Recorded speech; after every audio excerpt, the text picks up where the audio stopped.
Si des juifs regardent cette vidéo, eh bien laissez-moi vous dire une chose. À mon avis, la série que je propose n'est certainement pas faite pour vous et je sais exactement ce que je dis.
Et donc bonsoir et bonjour tout le monde, c'est Red Satyr et cette fois-ci aujourd'hui on se retrouve pour une nouvelle vidéo. Donc en tout cas j'espère que la nouvelle intro que j'ai réussi à faire vous a plu. Peut-être est-elle trop longue, hein, peut-être qu'elle dure peut-être beaucoup trop longtemps, mais si c'est le cas vous pouvez me le dire quand même dans les commentaires, on est là pour ça. Mais bon, voici, eh bien nous allons parler d'une autre série que l'Attaque des Titans parce que bah il vaut mieux qu'on parle d'autre chose. C'est une chaîne spéciale manga et pas une chaîne spéciale l'Attaque des Titans, alors qu'est-ce que j'ai à foutre là de toute façon. Aujourd'hui on parle de ma toute première suggestion de manga, ça fait depuis super longtemps que j'attends de pouvoir faire ce genre de vidéo là, mais...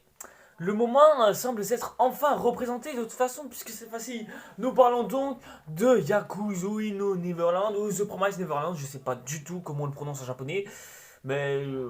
bref, pour ceux qui ne connaissent pas cette série, vous avez certainement dû en voir certaines références en passant immédiatement dans la rue, de par les personnes qui se sont tatouées certains chiffres sur les nuques, ou alors de par certaines autres personnes qui soit ont dû citer un nom genre d'Emma ou de Norman quoi, ou un truc du genre par exemple, hein, enfin bref, de quelque manière que ce soit, on a tous au moins entendu une seule fois parler de The Promised Neverland avant de voir cette série que je considère comme étant formidable. Je n'ai vu que 2 épisodes et je dis que cette série est formidable. Vous trouvez pas que c'est un peu... Et oui, il semblerait que la série n'ait pas l'air d'échapper à sa popularité et ce qu'elle a d'être très bien et ce qui nous donne que plus envie à devoir regarder cette série, à se demander exactement si ce genre de série peut nous plaire à nous aussi, nous qui n'avons pas vu cette série. Bon, j'avoue, j'ai vu que les 2 premiers épisodes quand même, alors s'il vous plaît, ne spoilez pas dans les commentaires. Et on va parler petit à petit de certains critères. Alors, c'est-à-dire, je vais exactement dire quelles sont les qualités spéciales de l'anime The Promised Neverland. Et si je fais une suggestion manga, je ferai exactement pareil pour tous les autres mangas que je peux vous suggérer. Genre, par exemple, si je fais... Bah, par exemple, une vidéo, bah tiens, sur Promised Neverland, par exemple, là, ce que je suis en train de faire, et bah, c'est-à-dire que la vidéo sera divisée en plusieurs parties. Je vais diviser la partie où je parle de l'animation, du scénario, des personnages développés, et on verra ce qu'on peut traiter par la suite, hein. De toute façon, c'est... Mais en grande globalité, et bah, ces genres de vidéos suggestions seront principalement divisées en 3, tout simplement, et The Promised Neverland ne sera que la première. Ne vous inquiétez pas, je vous suggérerai pas mal de mangas pour que vous puissiez être enfin acté à l'intérieur de notre ah, je sais pas parler. De notre population.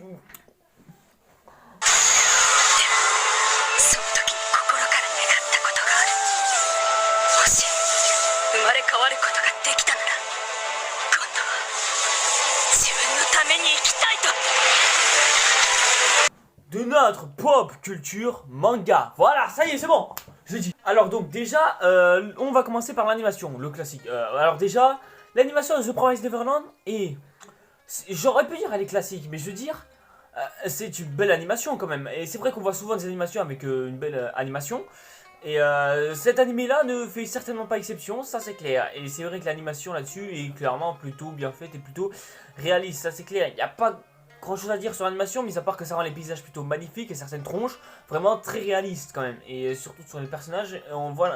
Enfin, j'ai vraiment l'impression de voir des personnages ensoleillés, désensoleillés, vraiment absolument magnifiques, ça c'est clair. Donc voilà quoi, c'est pour ça que du coup bah, l'animation est une excellente qualité et je n'ai rien à dire dessus tellement il y a rien à dire. Et de toute façon, c'était pas tant grâce à l'animation que The Promised Neverland est une si grande série non plus. Hein, Enfin, à assumer. Sur le reste, ne vous inquiétez pas, il y a de plutôt bonne qualité, ne vous inquiétez pas. Scénario et personnages. Alors donc déjà, nous allons traiter petit à petit certains personnages. D'ailleurs, les principaux justement.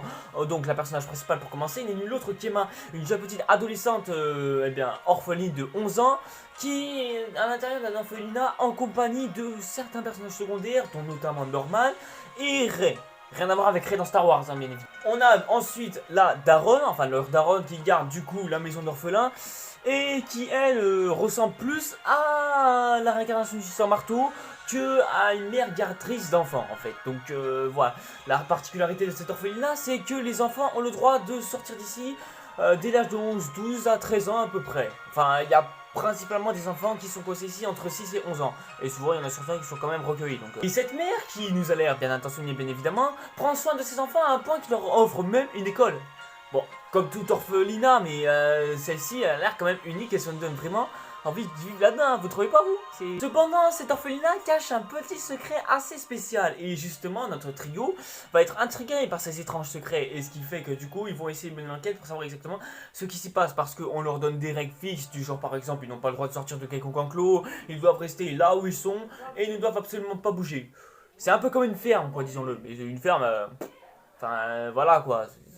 Je ne peux malheureusement pas vous citer d'autres personnages secondaires malheureusement, mais ce que je peux vous dire c'est que j'ai au moins retenu les principaux, ça reste déjà pas mal, voilà quoi, mais à mon avis, respectez au moins s'il vous plaît, parce que j'ai vu que 2 épisodes.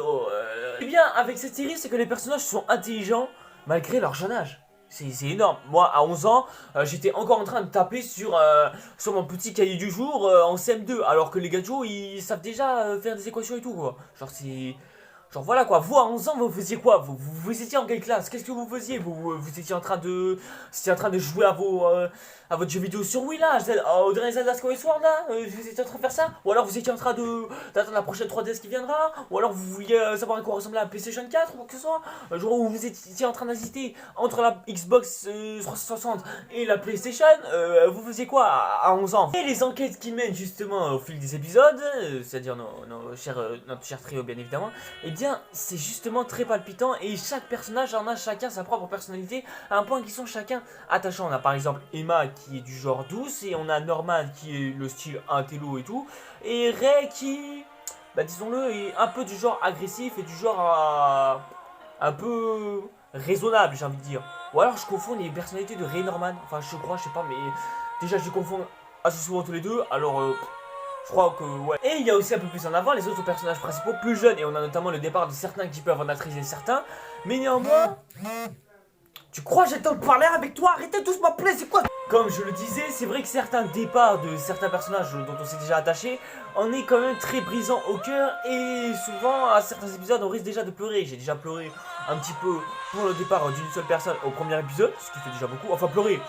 J'irai pas jusqu'à là non plus, mais j'étais plutôt un peu attristé. Mais bon, c'est la loi de l'orphelinat. C'est genre, t'es adopté, tu dois tout de suite rejoindre le parent qui t'attend à la fin. Mais bien sûr, on voit pas les parents à la fin, ce qui est un peu dommage d'un côté. Mais j'espère que ça arrivera dans les prochains épisodes. Bon, on va passer à la troisième partie de la vidéo. Et par contre, je suis désolé, les gars. Mais malheureusement, si vous voulez revenir dans la vidéo, il faut au moins avoir vu l'épisode 1 et 2. Et je ne souhaite absolument pas vous gâcher ce plaisir immense. Parce qu'il y a vraiment... pas de gâchis à se faire. Alors c'est vrai que l'histoire n'a pas du tout l'air intéressant, hein, dit comme ça, c'est vrai, mais faites-moi confiance. Regardez-moi immédiatement ce premier épisode, je vous préviens, c'est votre toute dernière chance. Parce que si vous n'avez pas regardé le premier épisode, vous allez certainement le regretter pendant tout le long de votre vie. Et je dis pas ça uniquement pour vous faire peur, je dis ça par pure vérité. Ah ok, vous êtes sûr? Très bien, d'accord. Restez si vous voulez. Faites-vous spoiler le premier épisode. Mais allez me voir cette série. Vous voulez toujours pas?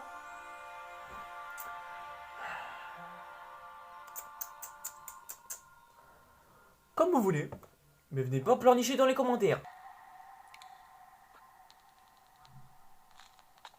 Alors par contre, si vous êtes revenu du premier épisode et que vous avez déjà vu l'intégrale de la série, eh ben vous savez exactement pourquoi est-ce que j'ai dit de partir à tout le monde. Parce que, enfin surtout pour ceux qui n'ont pas vu la série forcément. C'est vrai quand même que quand tu vois les affiches, quand tu vois certains extraits ou même quand tu vois The Promised Neverland comme nom, tu te dis...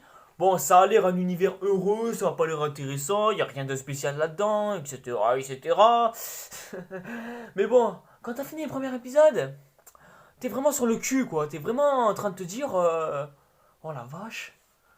Pourquoi est-ce que j'ai essayé de pas regarder cette série, putain? Pour ceux qui ne sont pas au moins allés jusqu'à l'épisode 3, ne vous inquiétez pas, hein, je comptais pas spoiler, je l'ai même pas vu de toute façon, hein, mais je compte bien le faire ce soir, ne vous inquiétez pas. Et oui, ce qui était censé être un orphelinat magique où des enfants étaient élevés en bonne et due forme et apprenaient les cours comme si c'était des enfants normaux, sont en fait en réalité un énorme bétail au service des démons.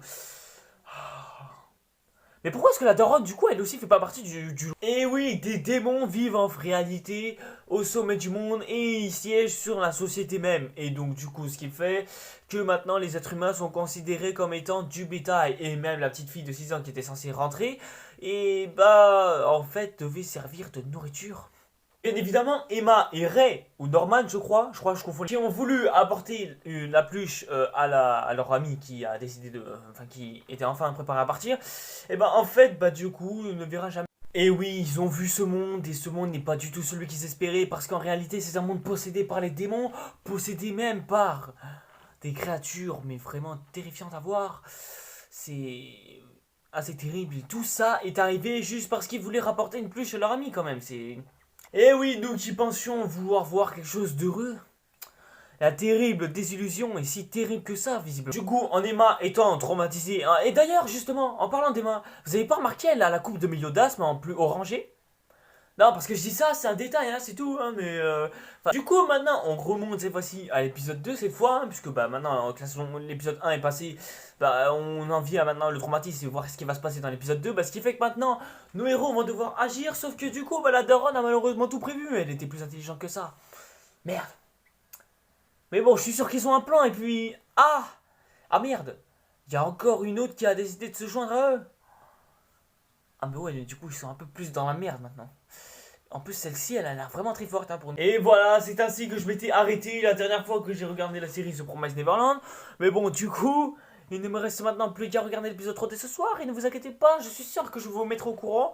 Dès que j'aurai fini la saison 1, en tout cas, ne vous inquiétez pas, vous serez les premiers au courant, ça c'est clair. Ne vous inquiétez pas sur ce point-là. En attendant, est-ce que ce Promised Neverland reste regardable? Eh ben évidemment, sinon je vous aurais pas fait une suggestion quand même. Remarque, il y aura peut-être des fois où je ferai des suggestions. Mais les suggestions de manga seront pas non plus très... En bref, du coup, n'hésitez pas à me dire dans les commentaires quel genre de manga vous voulez que je vous suggère. N'hésitez pas aussi à me dire, comme d'habitude, si vous voulez avoir d'autres vidéos, bah, n'hésitez pas aussi à me le dire, hein, parce que ce serait bien aussi qu'on parle d'autre chose que de l'Attaque des Titans, malgré les épisodes qui sortent, certes. Et si ça vous plaît, vous pouvez me suivre sur les réseaux sociaux, hein, si vous voulez, hein, bien évidemment. Et vous pouvez toujours vous abonner à la chaîne pour être au courant de toutes les nouveautés qui viendront. Et activer la petite cloche, évidemment. Et cette fois-ci, on se retrouve donc pour une prochaine vidéo. Allez, bref, c'était Retouchir. Ciao.